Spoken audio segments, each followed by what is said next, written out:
इतना सपोर्ट नहीं करता है या कोई मैन पावर वगैरह में हेल्प नहीं करता है, तो अगर एक पर्सन को खुद अगर ढूंढना हो मैन पावर पैकिंग करने के लिए, तो उसके लिए क्या करना होगा? उसके लिए आप एक आपको गॉडफादर रखना पड़ेगा। भाई जैसे मैं वापी में बैठा हूं, मेरे अब तक मेरे ख्याल से 35 से 40 आदमी ऐसे हैं जिनको मैंने अलग अलग शहर में सेटअप करवाया।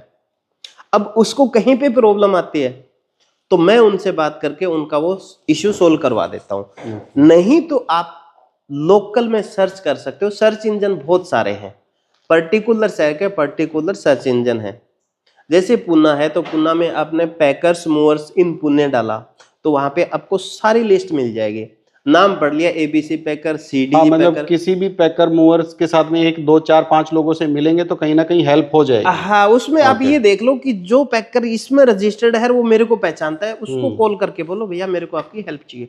हाँ, थोड़ा सा सपोर्टिव नहीं रहेगा वो, क्योंकि उसका बिजनेस वहां पे खत्म होने वाला है, बट अगर आपने अच्छा रिलेशन बनाया तो he will help you. Okay, तो अंदाजन अभी अगर मैं पकड़ूं तो स्टार्टिंग में अगर किसी बंदे को ऑफिस सेटअप करना है तो करीब 2 लाख रुपया अंदाजन लाख चाहिए रुपए होगा। ऑफिस के लिए हो गया, और लाख रुपए आपको जो बिजनेस पोटेंशियल है उसको लेके आने के लिए चाहिएगा। उसमें आपको इतना पैसा डालना पड़ेगा तब जाके आपके पास। तो 2 लाख रुपए से हम यहाँ शुरू करते हैं, उसके बाद में जस्ट 2 लाख से हमने बिजनेस स्टार्ट किया, उसमें ऑफिस सेटअप कर लिया या फिर टेबल चेयर या मैन पावर या फिर हमने ऑफिस का रेंट है और उसका डिपॉजिट है, और दूसरा थोड़ा बहुत ऑफिस का इंफ्रास्ट्रक्चर सेटअप करने के लिए ये पैसा लगेगा। क्या हमको कोई अपने को व्हीकल लेना पड़ेगा या मार्केट व्हीकल से ही हम लोग काम चलाएं? 2 तरह के सेगमेंट होते हैं इसमें। एक इंटरसिटी पैकर्स, जो सिर्फ मैं वापी में हूं तो वापी का काम करूं, डेफिनेटली वहां पे आपको व्हीकल चाहिएगा।